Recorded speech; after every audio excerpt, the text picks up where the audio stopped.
I'm very happy to introduce you to a new technique in guided bone regeneration called the L-shaped technique. My name is Ronald Jung. I'm from the University of Zurich, and I'm trained as an oral surgeon and as a prosthodontist. I would like to introduce you to the clinical situation of a young patient with a discolored center incisor, which experienced a fracture of his root in the apical third.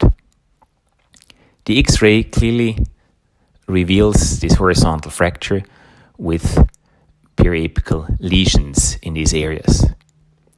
From a risk profile point of view, he has a medium soft tissue type, but as the patient has very high expectation and a high scallop situation, we consider this case as a high risk case.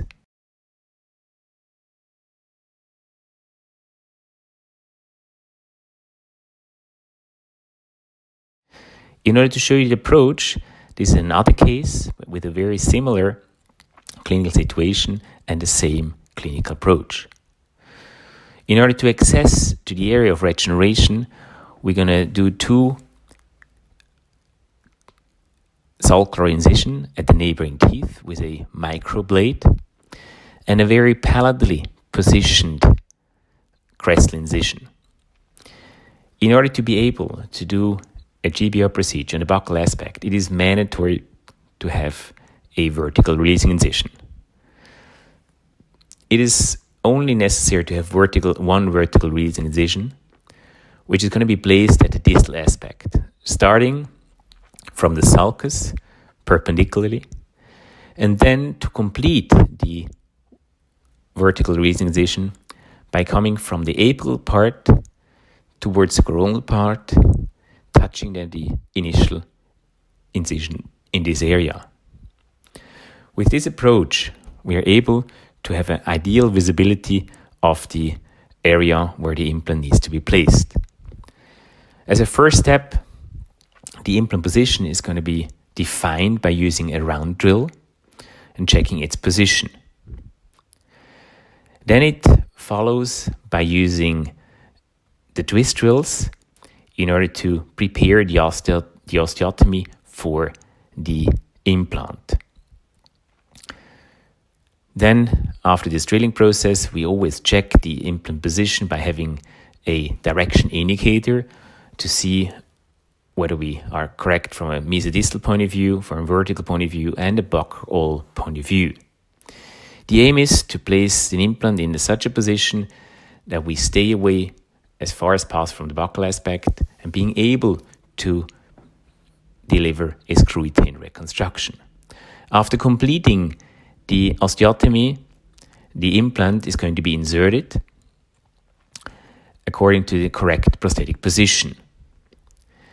After having the implant in place, we check the vertical position. We want to be about 2.5 to 3 millimeter away from the future crown margin.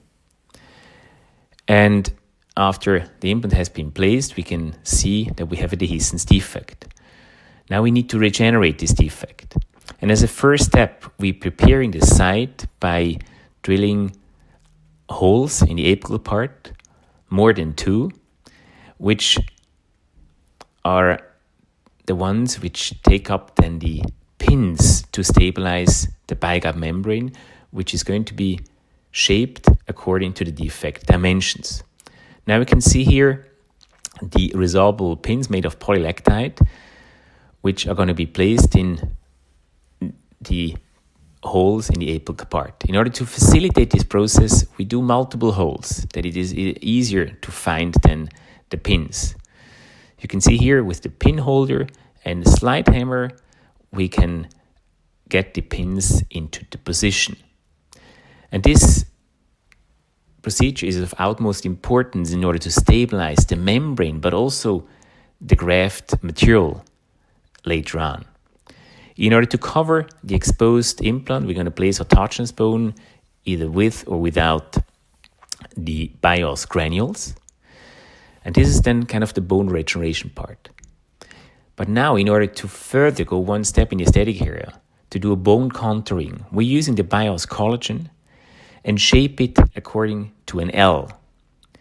We do this when the bias collagen is going to be wet. It's going to be a little bit easier to cut. And we cut it into the correct dimensions using a blade. Now, this L serves different aims. On the one hand, we would like to have more contour on the buccal aspect, mimicking the root prominence. On the other hand, we would like to support the soft tissue in the vertical part, primarily for prosthetic reasons and for aesthetic reasons.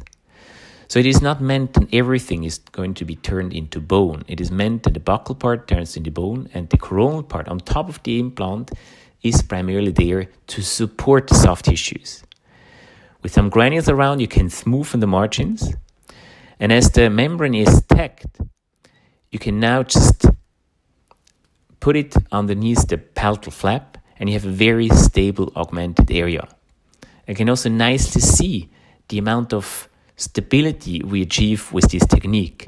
And we have more volume in the crestal part where it is of utmost importance for the aesthetic areas in this transition zone between the soft tissue and the crown. In order to be able to close the flap, because we have now extra volume, it is necessary to do periosteal releasing incision as it has been done here. And then it follows by having the first suture at the corner of the vertical releasing incision with a 5 or 6/0 suture in order to adapt the flap in this area. Like this, we reposition the flap at the correct position. The subsequent suture is, for me, the most important one. It's the horizontal matrix. And the horizontal matrix is going to be performed with an EPTFE suturing material, which has a great elasticity, being very gentle to the wound. And this suture is important in order to keep the wound margin together. So you can see here the horizontal matrix, which is going to be performed. Like this, we're going to bring now the wound margin passively together. And then we complete the entire suturing area by having further single interrupted sutures on top of the crest and in the area of the vertical releasing incision. Sometimes you additionally add then a 5/0 or 6/0 suture to complete then also the crestal incision in order to have there a perfect adaptation of the wound margins. And like this, we end up with a very passive suture where we have a lot of volume exactly in the area where it is most important, in the area where the future crown margin will be positioned. After a healing period of 4 months, we access the implant by using an U-shaped abutment connection, do an impression, and then being able to place a provisional crown which needs to be done in order to shape the soft tissue in order to mimic the neighboring tooth. After 2 months, we were able to kind of have a nice soft tissue contour, and this contour is going to be captured in a second impression in order to fabricate the final reconstruction. Here, this final all-ceramic reconstruction is going to be screw-retained, and it mimics very nicely the neighboring tooth, and we have a very nice soft tissue quality in this area. The radiographs shows a stable bone tissue and a very nicely integrated implant. So after careful extraction with minimal damage, we need to kind of follow the different steps in order to make this case a successful case. And of this, I would like to thank you very much for your kind attention.